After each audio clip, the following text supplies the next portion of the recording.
जज साहब अपनी ही माँ को वृद्धाश्रम छोड़ आए। आश्रम में माँ का ध्यान रख सके इसलिए वहां के चौकीदार से दोस्ती कर ली थी और उसे कुछ पैसे भी दे दिए थे। चौकीदार के पूछने पर जज साहब ने चौकीदार को अपने दिल की बात आंखों में आंसुओं के साथ बता दी कि घर में पत्नी है जो माँ के साथ बदतमीजी से पेश आती है और पत्नी के कहने पर दोनों बच्चों ने माँ से बात करनी ही बंद कर दी। माँ को अकेलापन लगने लगा और इन सब वजहों से दिन भर रोती रहती थी, इसीलिए उसे आश्रम छोड़ने के लिए आ गए। तो चौकीदार ने कहा, जज साहब आपके सामने सारे सबूत थे कि कौन सही और कौन गलत है, लेकिन अपनी ही माँ के साथ न्याय नहीं कर पाए तो औरों के साथ क्या न्याय करते होंगे आप। ये बात जज साहब के दिल को चुभ गई। चौकीदार की इतनी सी बात का इतना असर हुआ कि 2 रात नींद नहीं आई, 2 दिन से खाना नहीं खाया और कोर्ट भी नहीं गए। ऐसा लग रहा था जैसे एक चौकीदार ने जज साहब की दुनिया हिला दी हो। तीसरे दिन जज साहब अपने रूम से बाहर आए। पत्नी और बच्चे खाना लेकर इसी इंतजार में खड़े थे कि जज साहब कब खाना खाएंगे। अभी जज साहब ने एक कागज पत्नी को और 2 अलग अलग कागज अपने बच्चों के हाथ में थमा दिए। कागज की एक लाइन पढ़ी तो पत्नी के हाथों में से थाली गिर गई।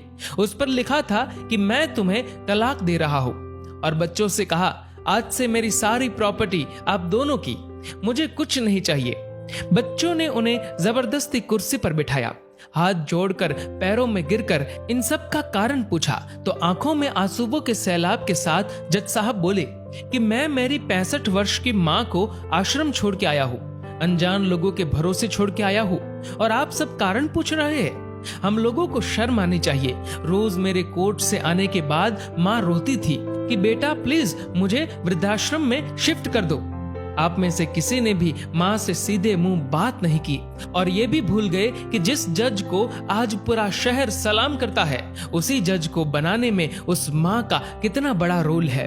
कभी दूसरों के घरों में काम करने जाती तब भी मुझे अकेला ना छोड़ती थी।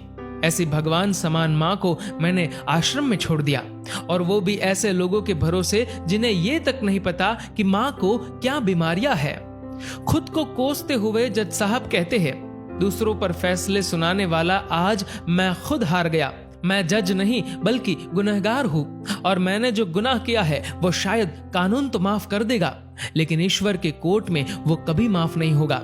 ये कहते हुए जज साहब बोले कि अब मैं अपने पापों का प्रायश्चित करने जा रहा हूँ। मैंने अपना सब कुछ आप लोगों को सौंप दिया है और अब अपनी माँ के साथ आश्रम में रहूंगा और उनकी सेवा करूंगा। पत्नी से जज साहब ने कहा कि याद रखना, आज तुमने उस माँ को आश्रम भिजवाया, तुम भी एक माँ हो, कल तुम्हें भी कोई आश्रम भेजेगी, तब तुम्हें मेरे इन शब्दों का अर्थ सही मायने में समझ आएगा। ये बोलकर जज साहब आश्रम के लिए चल दिए। आधी रात को चौकीदार भी जज साहब को देखकर चौंक गया। आश्रम के अंदर दाखिल हुए तो देखा माँ सो रही थी। करीब जाकर देखा तो पूरे परिवार की तस्वीर से लिपटकर रोते हुए माँ सो गई थी।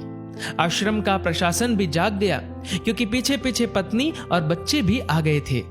उन्हें यह एहसास हो गया था कि उन्होंने क्या पाप किया है।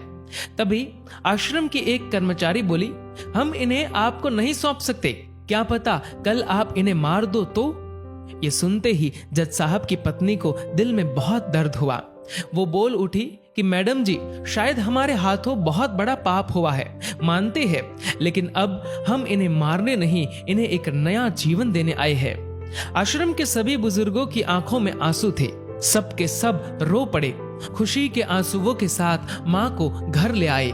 लेकिन वही आश्रम में अनेक आंखें ऐसी थी जो किसी ना किसी का इंतजार कर रही थी। माँ तेरा कर्ज मुझसे अदा क्या होगा, तू अगर नाराज है तो खुश मुझसे खुदा क्या होगा। दोस्तों, इस कहानी को लेकर आपकी क्या राय है नीचे